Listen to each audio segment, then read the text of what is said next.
here. Wow. So thanks everybody for being here. This is the actually I don't think I need to just give me 1 second. I'll get my presentation up here.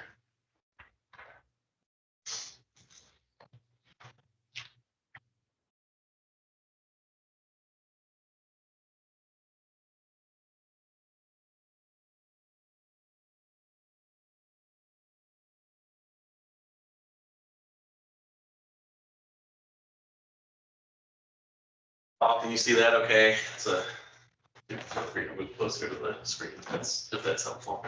Yes. Yeah, we're on our 14th meeting here with our Missoula Community Advisory Group. It's July 26, 2024.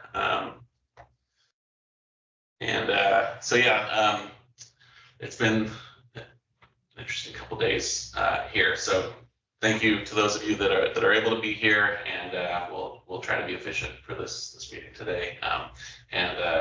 You know, we'll expect and hope that folks continue to filter in. But basically, we wanted to spend today to take a chance to orient this group towards some expectations around the upcoming growth policy update. And so we'll have time for some questions along the way. But we wanted to save most of the end of the meeting for a more focused conversation around trade-offs that we're juggling in the project,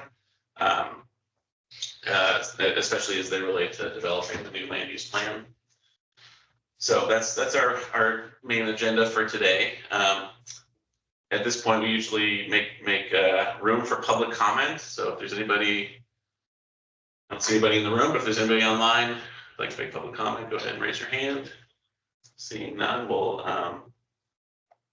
go on here. You want to get? I'm sure. You probably could pop out too. We're just gonna try to make the screen a little bigger here. Pop out of that. Yeah, I just. Okay, I can't see who's on the line that way then, so I'm not sure if it's the case. Is it right for now? Just let me know if it's if we want to make it bigger as we move along. So we want to give a quick project update before we kind of dive into things here. So happening now, I want to just take a second to remind the group and anyone who's following these meetings that we've been in what we we've been in the midst of our public engagement cycle around future growth scenarios. The details on that are shown here. We've hosted our 2 in-person open houses by this point, which we thought were really successful. We had over 100 people attend each open house. But we do also have an online engagement period or an online option that will stay open until the end of the engagement period. And so that runs until July 31st, which is next Wednesday. So we do want to keep encouraging people to who are interested or didn't have a chance to attend the in-person events to go online, visit that, and engage on the survey that is available there. So hope that you and your people that you're talking to about this project or representing know about that, and that we encourage them to still participate through that. And the links are on the slide, and just as a note, this slide is available in the shared folder for this group, and I'll send it out again after this presentation, or the meeting. But links to a lot of the things I'll be talking through are available on the slides. So just to run through, what's coming next and where do we go from here over the next 6 months or so as we look to reach completion for this project. With regards to code reform, we're working currently on solidifying our code reform approach, and that we'll follow that with producing the draft unified development code leading up to this winter, with an anticipated adoption of the code in early spring of next year. We don't have the engagement period for the code scheduled yet, but we anticipate being ready and to begin, publicly discussing and reviewing the code soon after the land use plan has been finalized and adopted. With regard to the land use plan, really growth policy update shown here. We'll be following directly on hearing the community's input on our future growth scenarios to identify a preferred scenario and produce our land use plan public draft. We hope by this September, and want to follow that with an adoption in the late fall. Our goal is to have an adopted plan by or before Thanksgiving this year. And then just as part of this adoption timeline for the new plan, I just wanted to call this group's attention to the upcoming planning board meetings that we have scheduled as we engage in this work, and to call out the role of that body in the adoption process. The Planning Commission is a quasi-public entity that reviews and provides their recommendation on the proposed plan to council, and council needs to consider that in their actions. Planning board conducts a public hearing. It's one of the official opportunities for public comment to be delivered and heard as the community considers these planning efforts. So it's a key stop on the way to a final adoption hearing, and the board has the ability to take the time they need to consider these planning efforts. So the upcoming schedule that we see for visiting that commission is listed here. We think we're going to visit them soon in early August to kind of have a similar conversation as we're having today with this group, and an overview of the new Planning Act, and then to set them up for the adoption process with the early visit in September, and then aim to start that adoption public hearing with the planning board by October 15th. Any questions on this? Anybody before we move on?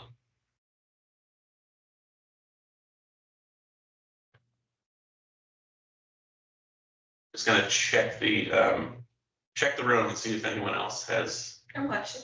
Sure, you're watching. All right, great. Yep, you're Excellent. good. Okay, cool. Give a shout if anybody needs sledding. Okay, so today we're providing you with background related to expectations and implications of the new Montana Land Use Planning Act and how it relates to the Missoula project. In spring of 2023, the Montana State Legislature passed Senate Bill 382, which established the Land Use Planning Act, which is now codified as Title 76, Chapter 25 in the Montana Code Annotated. You've heard a little bit about SB 382 from us in the past, but today we're here with a more focused update, grounding the Act within the context of the Missoula project and considering specific elements that are part of the setup for complying with it. So just off the bat, what is it? As a quick rundown, and I do want to point out for reference that we have a Engage Missoula page devoted to this on our Engage Missoula site. There's a link to that at the bottom of this slide. So the Act applies to cities with populations over 5,000 within counties that have populations over 70,000. So that includes Missoula. Other jurisdictions that aren't covered by that can opt in to the Act. It was intended to overhaul Montana's Subdivision and Platting Act and change the way larger cities across the state engage in growth planning and development review by aligning land use planning, zoning, and subdivision regulations all in one unified legal framework. The change is meant to address cumbersome onerous permitting and development processes, such as misaligned regulations or extensive board reviews or overlooking previous planning analyses. And the Planning Act essentially sets a new baseline for land use planning and regulations. And that includes a key shift in how and when public participation can and should occur related to development and development review. And just one kind of key feature of the Act that we want to call out is that it requires that Missoula assess our projected housing needs and identify specific regulatory tools for accommodating that needed housing capacity. That's built into the Act. The Planning Act requires that municipalities meet the new framework within 3 years from when it was written, essentially before May of 2026. Our goal is to comply with it through the completion of the Missoula project, which we're aiming for a completion date of that by spring of next year, 2025. So we're aiming to be ahead of that state deadline. The scope of the act covers the entirety of what was originally identified in our Missoula project. It requires a new land use plan, what we currently call the growth policy, and updated implementing regulations, specifically zoning and subdivision, which need to adhere to that land use plan.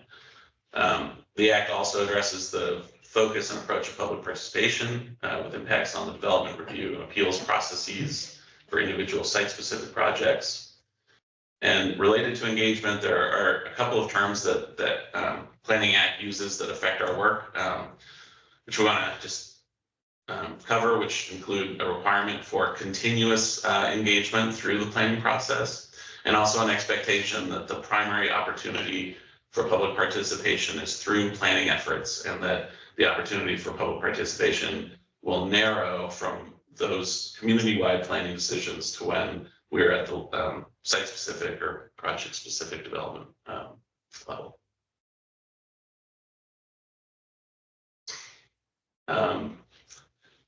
The land use plan must include, at a minimum, inventories and descriptions of existing conditions and of the categories listed here.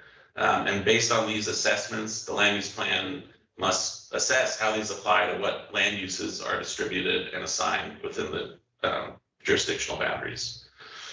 These assessments follow suit, follow suit with one another. So the first step, projecting Missoula's population 20 years in the future, sets us up to know how many people we should plan for by 2045. Then we conduct the housing inventory, which identifies the number and type of housing units needed to fit the projected population. And once we identify the amount of people and housing we would need to supply, we use the categories of local services, economic development, and natural resources and hazards to narrow the scope of where and how we provide that housing and address those related needs. All of this information then comes together to identify where and how we'll provide for our community. And so this is, another opportunity again to point out the community profile materials that we've developed for the project, and that those are in response to these requirements. They're available on the project webpage, and the links are provided here on this slide as well. And I also want to note that the Planning Act allows for us to point to other specific planning efforts that are addressing these things, or some of these things, more fully. So what we really kind of wanted to focus in on today around the Planning Act was taking a chance, making a point of spotlighting some specific implications of the Planning Act for the Missoula project, especially today as it relates to work that we're doing around the growth policy update component of that project. And to make a distinction here, moving forward, the new act, just to make this kind of talk about the terms we're using, the new act refers to a land use plan. Go ahead and take that.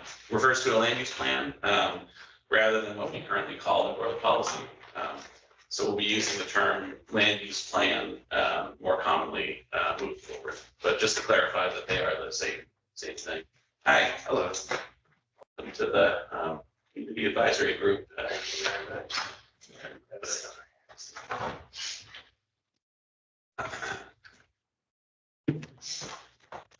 Standing in front of the other one at 9 o'clock.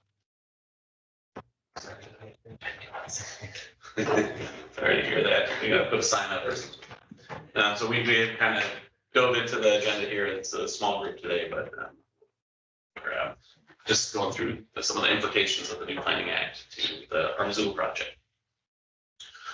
So one of the key implications that we want to call out here is to our workflow timeline. There's an overlap between the timeline that we established for the Missoula project when we initiated it in 2022 and the deadline set by the state legislature for compliance with the new Planning Act. And the general takeaway here, is that under the Act, Missoula has to comply with the setup and transition over to this new Planning Act adopting a plan, creating the maps and implementing rules by May of 2026. And our goal is to comply through the completion of the Missoula project, which we're aiming for a completion date of spring 2025. So that does give some potential wiggle room for the deadlines set by the state and needing to comply with those. The next main implication of the new act that we want to share today is around what it means for the growth policy itself, and the work that we're doing in updating it for the Missoula project. As you know, the current growth policy establishes our focus inward policy that directs development inwardly towards where infrastructure exists already and away from costly sprawl. The policy is also referred to as our North Star and acts in many ways as an umbrella policy for many of our other city policies and plans. And the document tries to relate and incorporate those plans through its 6 elements, which are listed here. The growth policy was developed through a very robust community-driven process that resulted in incorporating a wide range of values and action items. Over the years, the city has had challenges around interpreting and identifying policy direction within the growth policy just by the sheer volume of policy goals and objectives and actions that are captured in it. In the last 10 years, the city has adopted a large volume of new policy and plans, even since the growth policy was adopted. As a reminder, some of these are attached to the growth policy as issue plans or area plans, but most of them are not. They're standalone plans and policies. More recently, the city has also begun a new strategic planning process and adopted several city strategic lenses for equity, climate, and housing.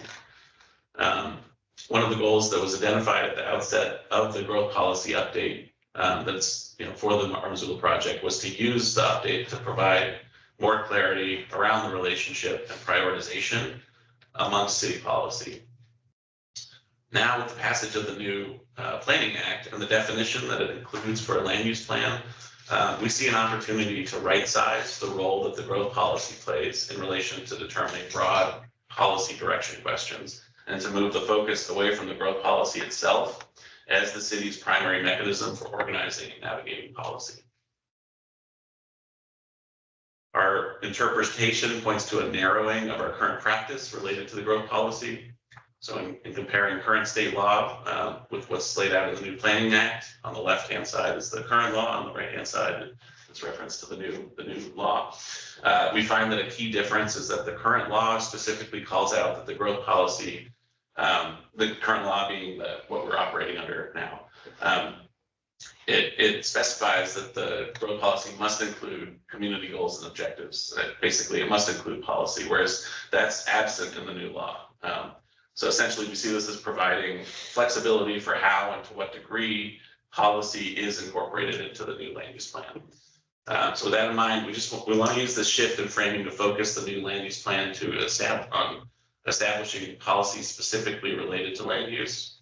Some differences between what this means between our current characteristics versus the new land use plan basically, kind of look like a couple of things that the land use plan is going to be more targeted than the existing growth policy, and again, focus on land use specifically, rather than incorporate a broader scope of policy statements. All right, another key implication that we want to call out here is how area or neighborhood plans fit within the context of the Planning Act and what that would mean to the Missoula project. In the context of the Planning Act, we need to reevaluate existing issue and area plans to determine whether they can comply with the Act and whether they could be considered consistent with the new land use plan. Past state law guidance as well as guidance from the Act allow for developing area or neighborhood plans or issue plans and connecting those to the land use plan. The Planning Act also continues to acknowledge that these other planning efforts must be consistent with the adopted land use plan, that they can offer a more localized analysis of parts of the land use plan, and in that way are a tool for implementing the land use plan.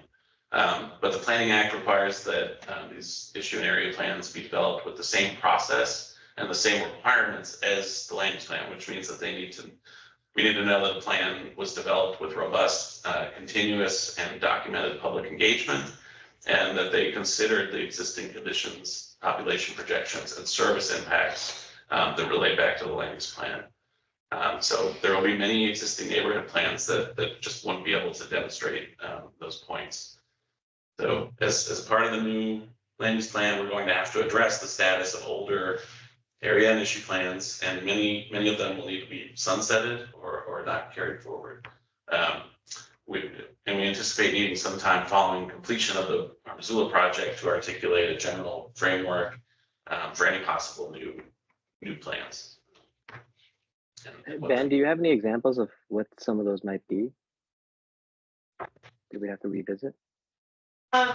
This is Lavelle. We have one neighborhood plan that is 40 years old. That's an example. It's Grant Creek. And then, we have another plan, neighborhood plan that is 1 year old. So we have quite a spectrum of different older planning processes. And then we have a few that have really demonstrated this incredible amount of engagement and closeness to our community needs and profile. So those are the kinds of things we'd be looking at in an assessment. Do you anticipate that the neighborhoods who are aging out or those documents are aging out, do you expect them to come forward and say, hey, we want to reorganize it for a new plan? I think so many things have changed in periods of time. That's why we need to look at the next element, the next step of like what kind of conditions would warrant doing more focused neighborhood plans. And part of, I think, what Ben has been talking about quite a bit in some of these past meetings is the concept of place type, that it would be more holistically describing land use designation. And we need to see what's the foundation of this land use plan, both in mapping and in language, before we really are able to say much about like, well, then how would specific area plans help to create local guidance and additional analysis beyond what we have right now. So we need to see what we're developing when it comes to what zoning looks like and get that all in place to be able to get a sense of what's the value, where are the places, is it a different form of planning? Do we think about that localized analysis in a different way? When does something have to be attached to a land use plan versus other reasons to plan? So lots of pieces to think about, I think, as we go forward. I think we're considering and already working on, through the Office of Neighborhoods as well, what are different tools beyond a planning effort or a planning process or a plan itself. What are the other mechanisms or methods or processes that might be kind of more what people are looking for, or more meaningful or more useful in some cases than kind of assuming that a land use planning process is kind of the avenue to take. It's not part of the conversation. Okay, just a couple more of these implications here. The next one we want to share on is around public participation, as it's required through adoption of a public participation plan. The Land Use Planning Act requires the public participation in the adoption, amendment, or update of the land use plan. For regulations must include at a minimum, the items that are bulleted here. And to demonstrate how these minimum requirements will be met, the city must adopt a public participation plan. City Council adopted this public participation plan on July 15th, earlier this month. It's currently available through the Engage Missoula page for the Planning Act and the project website. And there are some really key distinctions that we want to make about what the Planning Act implies for public participation opportunities. First, the Planning Act shifts the opportunities for public engagement surrounding land use and development to be during the planning and adoption of city land use policies and codes rather than at the project level. The land use plan and future land use map are the key policies that both land use regulations and projects will be based on. So this is the most important place for public participation. There will still be opportunity for extensive input during the adoption or amendment of zoning or subdivision regs. However, decisions about adopting or amending regulations will be based on their compliance with the adopted policy, with the adopted land use plan and map. After the city's land use plan and regulations are adopted in compliance with the Planning Act, many site-specific development projects will be reviewed administratively by the city with a limited opportunity for public comment or participation. So this shift means that public participation during city planning processes like the Missoula project is critical to ensuring community voices are heard through the planning process for developing these new policies and regulations. So this is another opportunity for us to say that this period, especially in the Missoula project, is just really key to try to ensure that we are hearing from the community and seeing that involvement and engagement from the community. The scope and an opportunity for public participation and comment on site-specific projects will be limited to impacts that were not previously identified and considered in the adoption, amendment, or update of the land use plan or development regs. So fewer project types will be subject to public comment in general. Is kind of the takeaway here for what this looks like moving forward. And finally, we want to give an update on the shift in how the Planning Act sets up the Planning Commission and the implications for other approval boards. The Planning Act requires the formation of a new Planning Commission that helps to review, provide feedback, and recommendations for the development and consideration of our land use plan and land use regulation. We can do this either by establishing a new commission, combining boards, or designating a board we currently have. There are two tiers of planning commission function. The first is that the planning commission reviews and provides recommendations to city council on establishing a compliant land use plan, future land use maps, zoning map, and subdivision regs. This sets up the guidance rules for land use development. After compliance with the setting up of the Planning Act, transitioning into the Planning Act, then there's an added new function for the Planning Commission, which we're listing as this second tier, which is to use them as the appellate board for appeals of administrative site-specific development reviews decisions. So at that point, they essentially take on the current role of the Board of Adjustment. After reviewing our options and considering the approach with city leadership, we're planning to establish the current consolidated planning board as the Planning Commission for review and recommendation that gets us to stepping into and transitioning over to the new law. Upon transitioning into and being up and running under the new act, we plan to shift to a municipal planning commission. Our goal will be to set up a new municipal planning commission that will be ready to function by the time we have transitioned into the act. So we're looking to have done that by or around spring of next year. At this point, City Council has approved a resolution establishing the current consolidated planning board as being also the planning commission for actions related to our Missoula project. And just, as a side note for all this, is that we're in a transition period. So for projects that are ongoing under the current existing laws and rules, the current planning board will continue to operate under its current functions, as will the current Board of Adjustment. So it's a little confusing, but it also, something that we want to make this group aware of and see if there's any questions on this. And this is something that we are, as I said earlier, scheduling to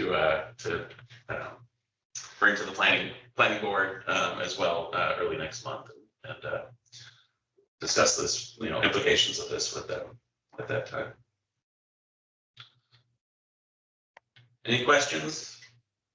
on that? That or- Go ahead. No, go for it, Heather. I was just gonna say, that makes sense to just kind of streamline some of the committees and be very intentional, but I think overall this makes sense. Yeah, and that will happen, at the time of us completing this entire setting up the regs, setting up the plan, setting Yep. up the regs, and then you shift to that different way of using the planning board commission, and a lot of it is needing to understand, have that familiarity with our city rules, our city zoning, our city Yep. UD. So. Yeah, and tie it with the new, all the new pieces. Totally makes sense. Right, well, great, I'm gonna move on to the next thing. I'm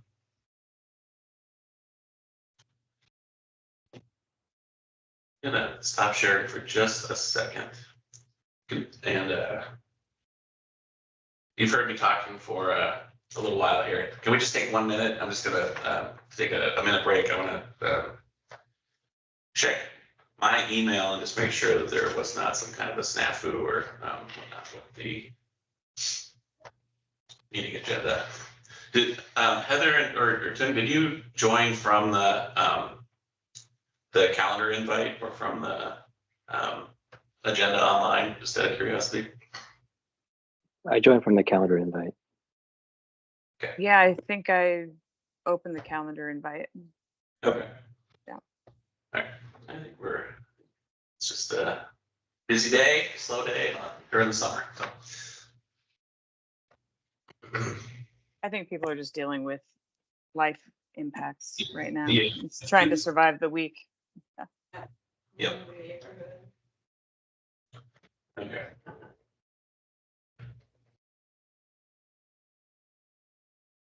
Well, again, thanks to those of you that are here, and we're going to keep on moving. We're going to transition from here into some previewing of the new land use plan, and then what we really want to do today is have a chance to facilitate some discussion with you all.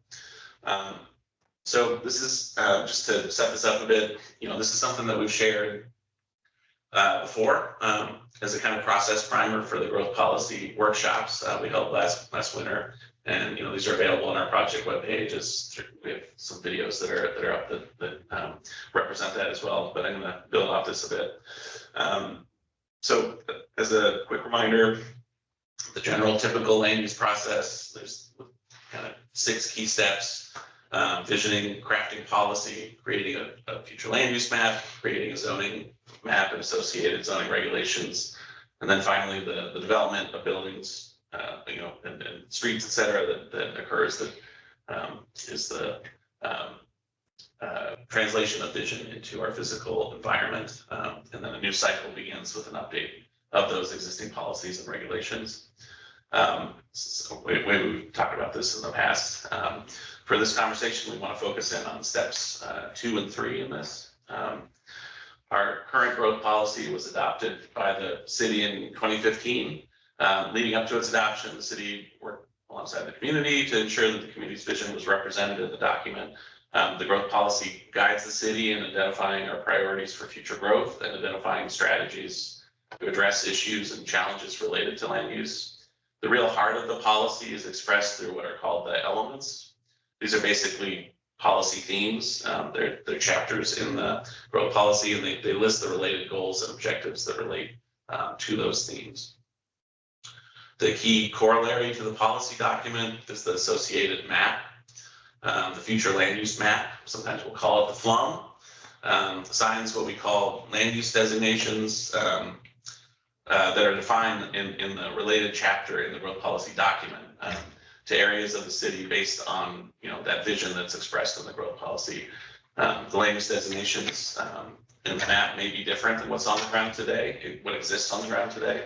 And it's based on our vision for specific areas. So it's the policy that sets up how zoning and development codes should regulate different areas. And just a reminder that the growth policy and the growth policy map are non-regulatory. So to sum up, the growth policy, is a combination of both the plan document and the associated land use map. And the map is how the plan is reflected geographically onto the community. So looking ahead to the new 2025 land use plan that we're developing, this is a summary outline of how we see that taking shape. Along with an introduction to set up and frame the plan, we would comprise 4 primary components of the document. A land use themes section, the place types section, additional planning efforts, and then description of our implementation strategy. We still see a need for various appendices or supplemental materials as well, but we see the land use themes as bringing our new policy elements and addressing equity, belonging, and livability, health and safety, economic health, housing choice and access, and environmental resilience. Each theme chapter will be based around existing and projected conditions, accompanied by recommended policy guidance and objectives. That's kind of the flow that the Planning Act establishes for the. So what are the changes that we're talking about from what we have in the current growth policy? So I just want to run through kind of what we think some of those key changes would include. And those are on the right in red. So we'll be updating and altering the policy language in the document to some degree from what we have now. With the land use plan, we're really focusing on strengthening and clarifying our existing focus inward policy. And we're also incorporating equity principles related to land use that were previously inadequately addressed.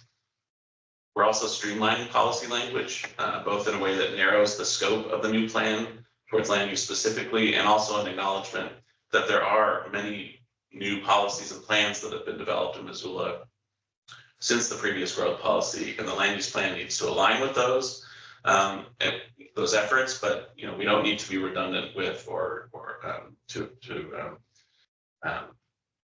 repeat them. It may be a surprise to some, and this is a chance to kind of set this expectation with you and to help communicate to your constituents, especially for folks who did participate in the process of developing the current growth policy, that the general scope and volume of the new land use plan will probably seem reduced from what it is currently. We see that as a strength and was a goal of this project from the beginning. It's only been facilitated further by what the direction and guidance is in the new Planning Act. So the next big shift is something we've talked about quite a bit already, which is to expand our land use designations from being wholly defined by land use and to also include aspects of community and build form, mobility, and intensity, and which provides us a way to gauge and anticipate degrees of change for specific places within our community. So one way to think of the land use plan, might be as maybe as an expectations management plan. So to explain that a little bit, through incorporation of place types, these create a high level vision for what type of change residents can expect to see occur in their neighborhood, next door, down the street, or even pursue on their own property. And it does it in a way that relates to people's experience of the different places that we live and work in. It helps to identify whether the change we expect to see in the different places around the city are mild, or an evolution or a transformation, and to understand where and why that would be and why that varies. It sets an expectation for how the city can use a limited amount of resources relative to how and where we envision change to occur. It provides an illustrative, aspirational direction for Missoula to grow into that is representative of shared values of the Missoula community, while also being grounded in awareness of real world constraints and community needs. And it helps to convey expectations for how change can occur equitably. So just to, a note that all of what I just said right there it's a bit of a test, and it's a chance to get some feedback on, from this group on whether that resonates or not. But that's kind of how we're thinking about this and how the utility of this place type approach.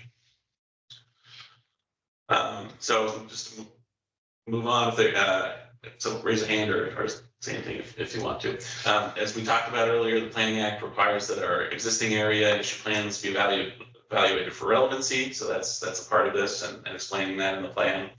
And finally, the implementation section of the new plan will be significantly updated from what's currently listed in the current document. You know, the current growth policy is already 10 years old. The majority of the actions listed in it are on either within a 5 or 10 year time frame, and we're past that. So we see an opportunity to right size, you know, what implementation measures are listed in the plan versus what are already established through other planning efforts. And then again, you know, an opportunity to avoid redundancies there as well. So those are some of the key things that we think, you know, we want you to know about and to be thinking about and to expect. And we can definitely take time for any questions on these here if you have any. So the growth policy is 10 years old. What do you expect the lifespan of the new land use plan to be? Well, so this is a shift as well, important shift, looking ahead as far as what to expect for the frequency of updates to the growth policy, the land use plan, which is basically that, you know, historically we've been on there has been a requirement to review and assess, but not specifically to update plans on the growth policy on a regular basis. That expectation is now set in the new Planning Act. And so there is a 5-year cycle of needing to reassess and make any updates, you know, accordingly to the plan and the rules. So, you know, this is something that moving ahead will be, that's an expectation that we have. And you know, there's, that's kind of daunting on one hand, but it's also, you know, it's helpful to know that you know, this isn't a one-time conversation, and that it's, you know, that will be something that we need to anticipate and expect that we'll be having with some regularity, and there's utility in that. And when you do, I don't know if they can see this on the screen, but Ben is kind of like doing a circle. It is kind of like a cycle. You know, you have to reassess, develop the updates, respond in whatever has to happen in regulatory terms. And with every one of those reassessments, you're looking at you know, what's changed, what's the data telling us. So it'll be grounded in data again. And you still have that 20-year time frame too. So every 5 years, you know, you're looking out a longer 20-year to another 5 years in that projection. So. And I think it can, you know, it offers an opportunity to dovetail with what we've been talking about with the area planning and issue planning, and in that, you know, to some degree, if it happens that frequently, it could become more of an incremental, you know, envisioning growth, envisioning change, can potentially be handled in a more kind of incremental, targeted way, where it's less of needing to really kind of imagine everything every time. But, you know, once we kind of set a course, and that's a chance to check in on that course, and then, you know, gauge to what degree we continue on or need to really shift. This all makes sense, and I do think it's cyclical because we need to routinely update, right? Kind of start over, go again. But one thing that you guys, I know you're focused on focusing inward in policy, and you guys know we like to do infill and clean up brownfield sites and build on our core. So we're aligned with that. But I also think I'd be remiss if I didn't say to really, I really want you guys to be able to be coordinating with the county, because it won't solve everything to be inward. You know, that where they plan growth should be in concert with you guys. I just want to say that out loud, because, you know, heading out to the Y or whatever, those need to be, that's not technically inward, but we need to be planning our major growth patterns. So I just wanted to say that for the record again. Thanks. Yeah.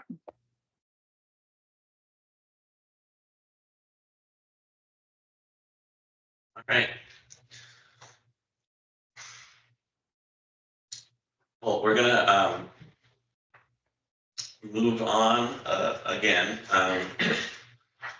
and set up a more of a discussion here. And as a reminder to set the stage for that, I'm gonna run us through a quick summary of the place types framework and also kind of a chance to show off some of the online open house materials. So just give me 1 second. I'm going to stop sharing this presentation. Get set up here.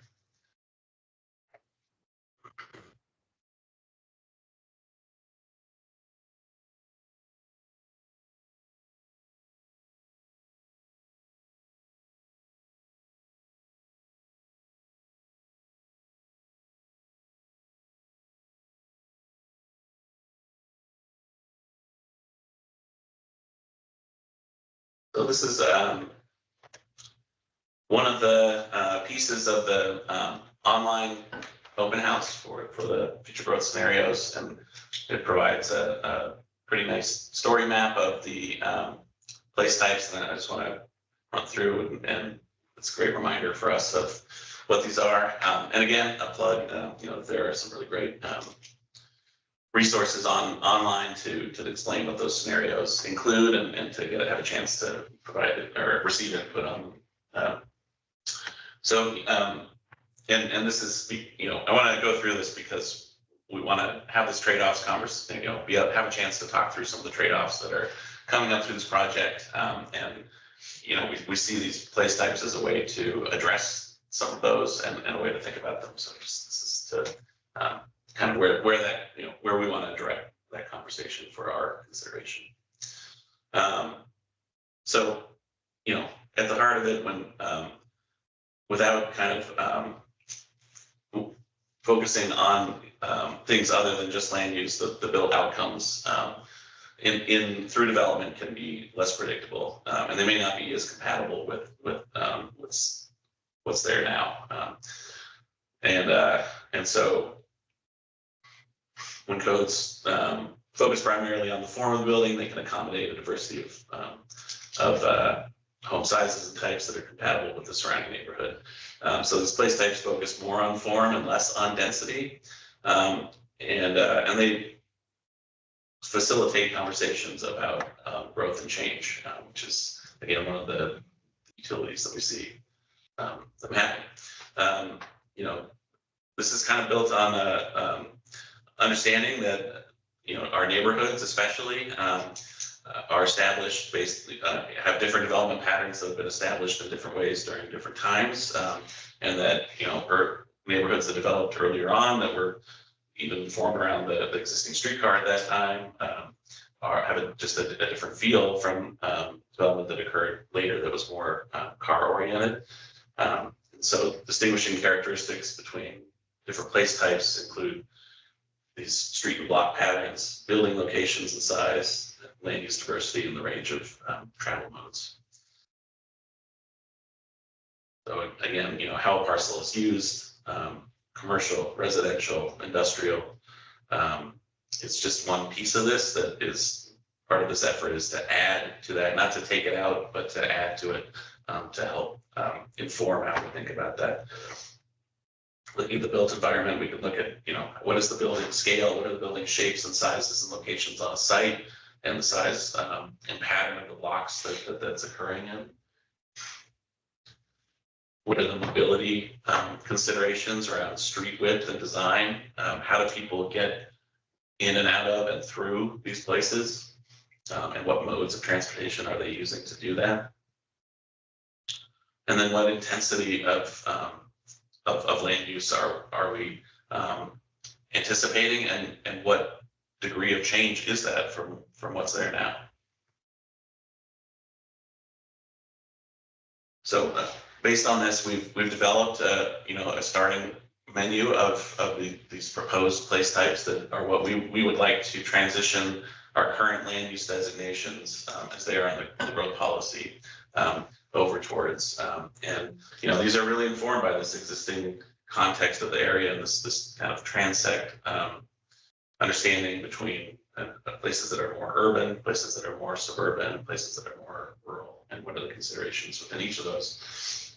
Not to say that one is any better than the other, but just that there are distinctions that we can make that can help us to understand them and understand what change could look like. So that's been built into the scenarios. We used a place type map as the basis for running the scenarios. And so, that is founded on or built off of the current land use, future land use map that's part of the growth policy. And it was for the scenarios as a way to test these and the different outcomes from them. This is not thanks, Doug, it was great to have you. And so this is a starting point, not an ending point. It's just the point I would make on this. And then just the reminder that the place type map for scenario 3 was shifted in order to accommodate that scenario.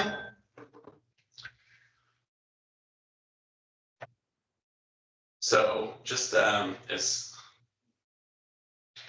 using that as kind of a primer and springboard, I want to put up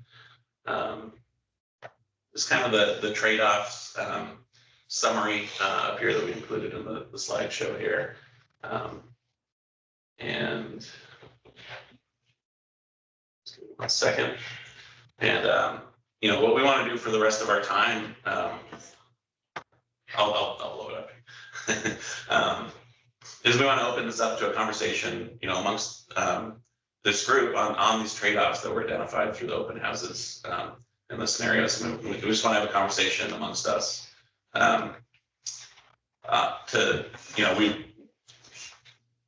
We've received some of your input already through the open houses, so this isn't to just repeat that. We also want to have a chance to talk about it and hear different viewpoints and perspectives, and that helps us in our consideration of all this. So the main trade-offs that we focused on in our questions that are listed here are that regarding kind of mixed use place types, especially the trade-off between ensuring or enabling more housing in relation to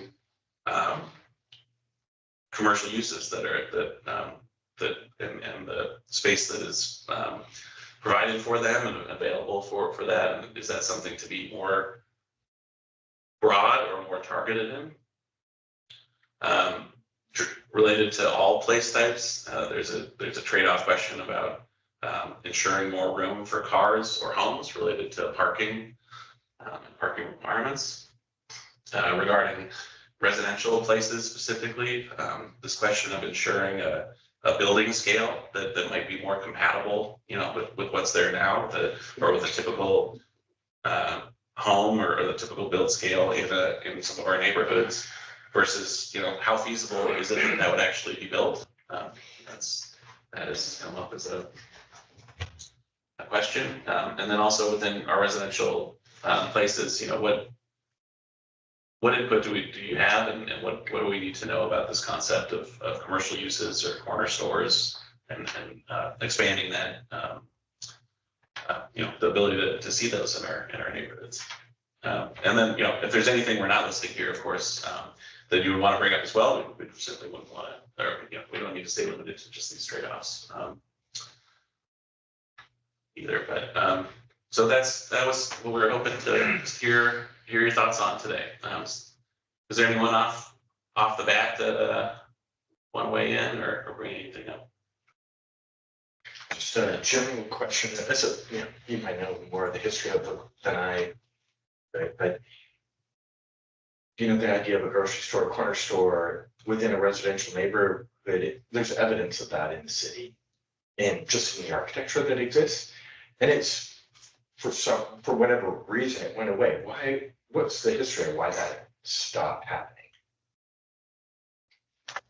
I think it's an economic element to it. It's a market. It was a market driven thing, and you started to see move away from mom and pop shops towards the boxes, the superstores, not even super, but the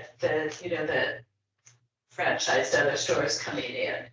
So like the move to, it's kind of a suburbanizing aspect of the grocery and some of the retail. So I think it's a lot around the realm of economics. I don't know if it's if there were moves to be like banning the use and zoning, but maybe some other folks do. Some of those occurrences were, I think even before we had zoning, the shops starting up, but I'm not sure about the history related to it from a zoning perspective. I think it's like the automobile dependency definitely spurred the like lack of neighborhood commercial services, like the flying pig structure in Franklin Ford, or Right. some of like the corner stores on the north side that, look like corner stores still, but are residential housing. Right. So people driving more to go find their services. So it wasn't necessarily a zoning ordinance or zoning change that kind of didn't grandfather them in. It was just economics that drove them out. Or drove them out. Maybe a combo of both. Yeah, I mean, I think there were zoning changes that prohibited new uses from. Yeah. For Like sure. in the 50s and the 60s, we started to segregate more, I think, in some ways, but we've also had that pyramidal zoning too. So, yeah, I think there's a bit of both. Do you have some, Heather, in Florida? Yeah, sure. I just wanted to, however it needs to be done, whether it be economics, you guys can't control that, but with our new zoning, I do want to encourage that, be able to do that type of neighborhood development. I mean, that's why we bought our house in Franklin to Ford, is there was a place I could get eggs and I'll date myself, eggs, milk, and a VHS tape to watch movies back in the day. And it's just, you can't do that anymore with a lot of the regulations. So I think having neighborhood services is really important within the neighborhoods. And then on the housing pieces, and I'm sorry, I'm rushing, but I do need to step off as well and go to another meeting here in a bit. I'm trying to buy some time, but I like having housing at all locations as long as they're working within those building heights and context pieces that I know are coming with the new zoning. And, I guess I'm obviously just pro housing on kind of all fronts. I don't want it to be a trade-off, but being able to do different types of housing, they can be a little bit bigger if that's how we need to get these done. And if they're, lower cost units, that kind of thing. So I don't want to gut regulation. I just want to create opportunity as a developer to be able to be more creative to get things done. So sorry, those are kind of rushed, but I do appreciate it. Thanks, Heather. Any responses to that? So I have a question back to you, Heather, so Sure. for, when we're talking about neighborhood commercial services, would you want it to be kind of specifically in the urban residential areas, or allow them broadly throughout, all residential areas? I would want to see, and I know there'll need to be some bumpers, but I would like to see it in all neighborhoods. I want to be able to buy the eggs down the street in each of the neighborhoods, kind of thing. Just an idea of that neighborhood grocery store would parking be associated with that? Would there be a requirement for parking within that component as well? I think, that's a question Great we need. question. And do you see a reason that it should be in one place over another, or not in any place? Or in any place? I could speak to that a little bit. I mean, you have to have the intensity of people in order to service it walkably. That's why we actually need to really liberalize the zoning, residential zoning, in order for those kind of commercial entities to really be able to move in. So they have this kind of like basin of people right around them that are not having to get in a car and drive. Would you, just going back to the parking, what would you imagine, if these are the walkable, you know, within the radius of the neighborhood, what would you imagine as a parking? Yeah, you think of what, and date myself, as Heather said, Circle K, Circle K's popped up, convenience store, but they also were always associated primarily in the commercial area, commercial street, and then they included parking. If that weren't the case, if it were just a mom and pop grocery store within a dense neighborhood, that seems to make sense. If that's the target, I would prefer that over taking a commercial adventure, putting it in a dense neighborhood, and then adding 50 parking spaces adjacent it. There's a fantastic Yeah. video that made us off Fayetteville, Arkansas, about how that changed the ability for commercial operations by removing the parking requirements. So in other words, there was a bunch of kind of core buildings that were sitting idle that could not be used because of parking. And once they were eliminated that, things happened. People were able to make a go of it. You And know, there I was gonna say, the way I think of it, if I'm in my Franklin DePort neighborhood and I want to utilize a small store that's in a, a small retail, there's kind of two things that happen.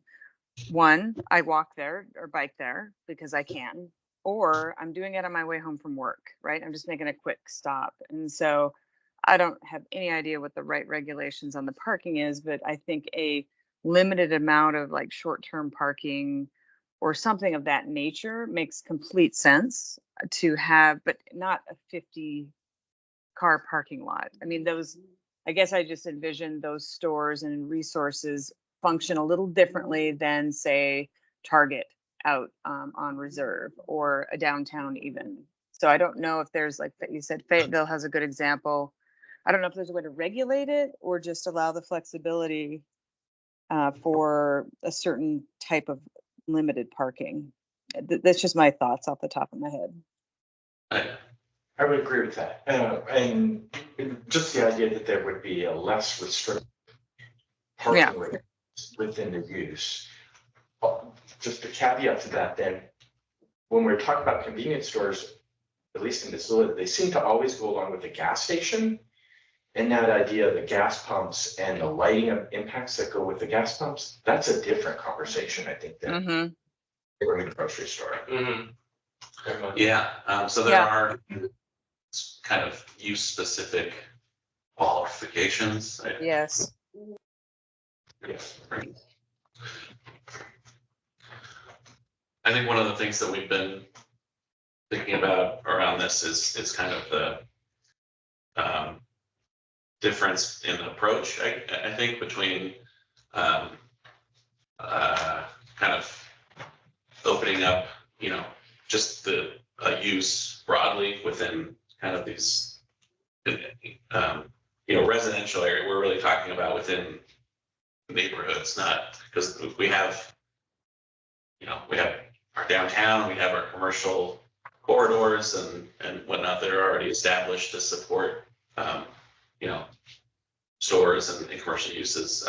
And some of those are adjacent to or, kind of fit into neighborhoods to some degree. But there are also, if you just think of this as a mapping question, I guess, there are also neighborhoods that are pretty broadly don't have those already kind of designated commercial or mixed use areas that would support these types of uses. And so I think we, think about this as is this kind of a opening up more uses within neighborhoods broadly, or a mapping question where there's a need for more mixed use areas or corridors or something to serve some neighborhoods that don't currently have it. And the other concept there is the nodes, is it a question of, in some areas where it's just broadly residential, should there be kind of an established node or area where you expect that to kind of start to urbanize that's directed, and communicated as a mapped place within that place, or is it preferable to just have more variety or more variability? Like a general description written in, Yeah, or just to allow commercial uses in residential areas and you don't know where they're gonna go. Well, maybe It's you kind of speak just to up like, well, how do you take something on that is neighborhood service? Right.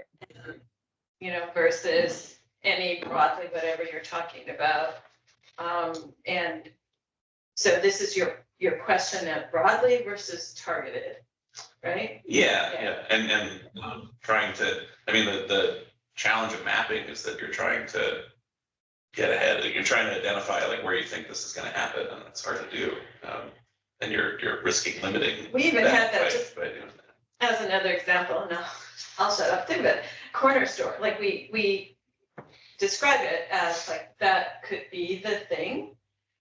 But is that too narrow? Why are you Right. calling it corner store? And why are we only talking about grocery? It could be other Right. services. But I want to what get is my the- hair cut. I want to do this. I want to, yeah, you're right. There's more than one service, Lavelle. That's critical to think through. Don't box it into too narrow. And the corner gives you two access points that gets the question of drop off or quick pickup, kind of a little less embedded in a block, you know, I guess maybe that's other factors or features that speak that you can think about when you're thinking of targeted. If we're talking about form-based kind of idea, is there any study that could be done to investigate, like historically, the architecture usually tells you that it was a corner store or some sort of a business enterprise at the corner or within the block, wherever it is. Is there any analysis that's been done that says, okay, here's what we had historically, what we could identify and map? There could be, we have not done that specifically, but. I don't know that that would help, but it might help inform the idea. It's like, wow, you know, just the statistics alone would say, be interesting to see. I mean, one thing, you know, we could say is that, and this kind of goes back to your earlier question too, is that, you know, the story of zoning has been one of expansion, fragmentation, over specification, you know, and our earliest zoning in the city was 4 zoning districts. It was A, B, C, and D. And, you know, and then over time, we've kind of gotten to where we are today with, you know, lots more than that, and also overlays and special districts. And so, you know, looking back at that original zoning, you can see that there was, you know, more mixed use kind of provision for mixed use, acceptance of mixed use, allowing bonds of mixed use, especially in residential areas than where we have kind of gotten to more recently. So, I mean, John, you were patiently, but Yeah, this is, by the way, by way of introduction, John Wolverton I'm a volunteer with Pro Housing Missoula. Our position is that any small scale retail in a neighborhood, particularly the corner grocery, if it's below like 6,000 square feet, should not require any parking at all. In other words, to let someone move toward that enterprise. But getting back to that, I wanted to talk more about the trade-offs in a larger sense of that, and using the parking is actually a good example because it forces people to choose like bedrooms over car space.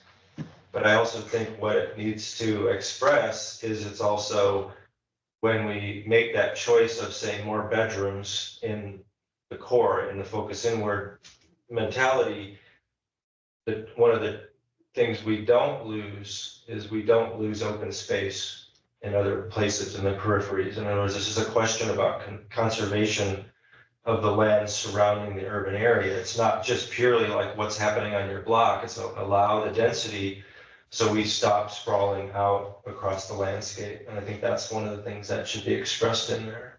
The other thing that I think that it doesn't show is this parking can be a real flashpoint and a trigger for people. And this is make it even more so is that the understanding when you're saying we're going to potentially allow the reduction of parking in the private sphere. And there's an understanding that that would then have a spillover effect into the public sphere. The city and all of us need to be talking about managing parking at that point. that people need to be ready for that. And particularly like to advocate for Professor Donald Shoup's model, which is parking benefit districts, where the income from, say, the parking permits in that neighborhood gets cycled back into the neighborhood, so they receive the benefit. That makes it politically feasible to do that, but we have to manage our on-street parking at some point, and people need to be ready for that if we're going to actually have more density where the developers are allowed to build, not forced to do more parking. Put it that way. They still will. We have to be talking about managing parking on the streets. It shouldn't be free.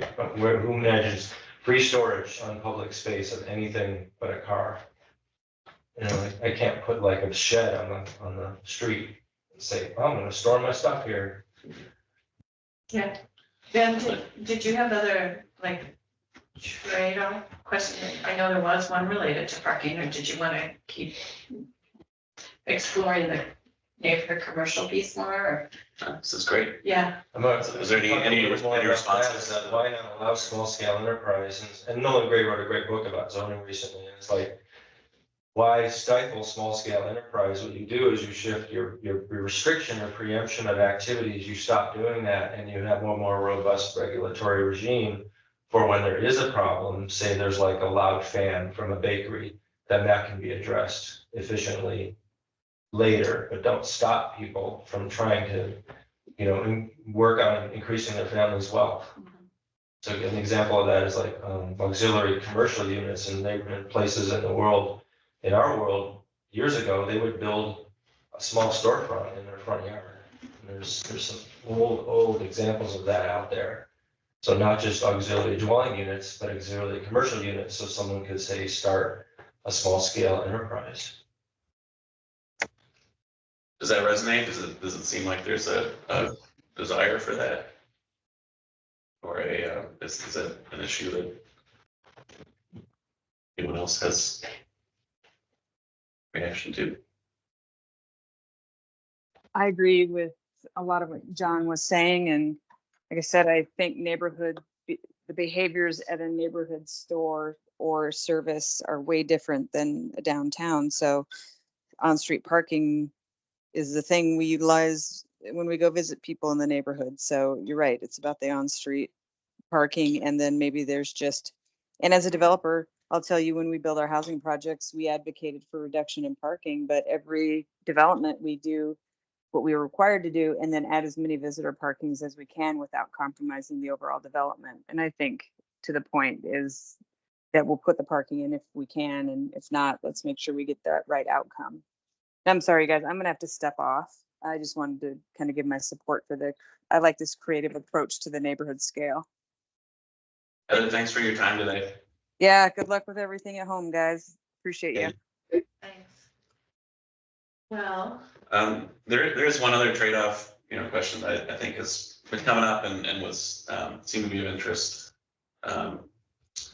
in conversations in the open houses, which was around this idea that No, go ahead. that we've been talking pretty consistently through this project that part of the challenge that we have with our housing affordability issue is around the dynamic that our zoning currently really kind of promotes and makes it easier to build fewer larger homes that are generally more expensive versus more smaller homes that would provide more capacity and promote more affordable home prices. And one of the trade-offs that came up out of the scenario work was that at a certain point trying to ensure smaller home sizes becomes less feasible to be built. That the actual kind of development feasibility side of that at a certain point drops off, and that that's a trade-off as far as, do we want to try to ensure that we see a a home price, an impact on prices of new homes that are built, at the risk of less development of them, or is there a sense that there's benefit from just trying to open things up for homes to be built, and that could mean, that they might be of a larger build scale and in some ways less compatible with Right. some of our neighborhood. It's not given that the size of the building itself is fixed. Right. That's one of the suggestions in the scenario. So Ben, we only have about 5 minutes left. Yeah. So you want to enter into like a little bit of a conversation around that and then bring us to next steps or? This is all we're doing today, so yeah, if you have any thoughts on this, that's great, and if not, we'll do that. So just going back to, John, your comment on the grocery stores or neighborhood commercial enterprise, that idea of a cap on square footage that kind of draws a line in the sand that sets a form base and all goes along with all the parking and whatnot. I like that idea. It seems to at least be a build within a capacity within a neighborhood or compatibility within a neighborhood. I also like the idea of suggesting that it gets a little weird on the form-based idea. That idea of building in front of your home, have a residence behind it, build a commercial building out front. There's some great examples of that. There are quirky examples of that out there, I think, more often than not. But the principle of it, I'm not opposed to. So opening that door to as an option, yeah, I'm not opposed to that. I'd be curious to see how that goes over a 5-year period and then maybe evaluate it again if it starts to go a little bit wrong. And it's part of that question, is a family building their wealth going to follow the traditional pattern of you going work for somebody else or a corporation, which isn't really a thing that much anymore? Or you're working contracts, or you decide you're going to have your own small business. And then I guess on top of that, what happens if the entire residential area becomes overwhelmed with that type of an idea? Then what happens? Then what has that created in terms of a neighborhood? That sounds like a very vibrant street to me. And, again, that can be guided by this, and there's a possibility that, if that's the vision for, that we see our neighborhoods growing out into being vibrant, mixed use, for the form starts to change or less, that is more varied, or our goal with these place types is to try to indicate what is the change we expect to see, so that as that occurs, people can, and residents and people in the community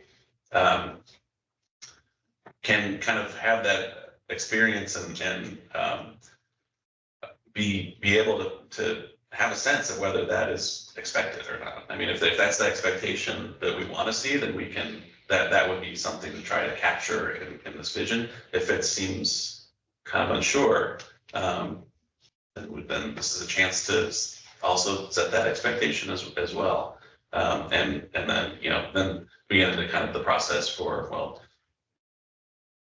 how do you deal with exceptions and whatnot, but so I don't know, that's something that we're to be thinking about, and we're thinking about as far as, the goal here is to try to capture a vision that we can look to and base our reactions to development on, and base our understanding of, like, is this expected, or is this not expected? Is this outside the pale or within the pale?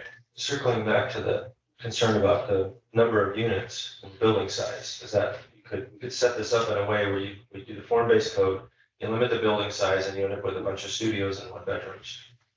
That what I understand from the development community is you have to be allowed a certain size of building to get more of a variety of multi-bedroom units.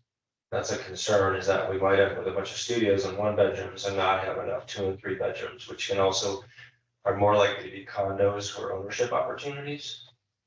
So that, I think, is a trade-off about, and especially about limiting the building size. what could actually feasibly be built that works for people to, say, move up in the world.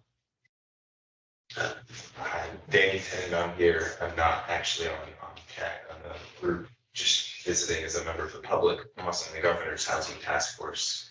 We're talking about this specific issue about form versus density, and just building on what John said.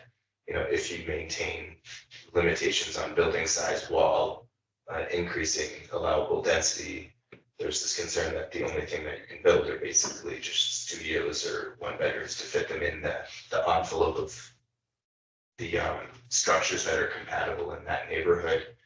So there is a need to allow for growth in size of buildings, and based on what I saw, at least at the open house, there seems to be an understanding that's just a natural part of a growing city.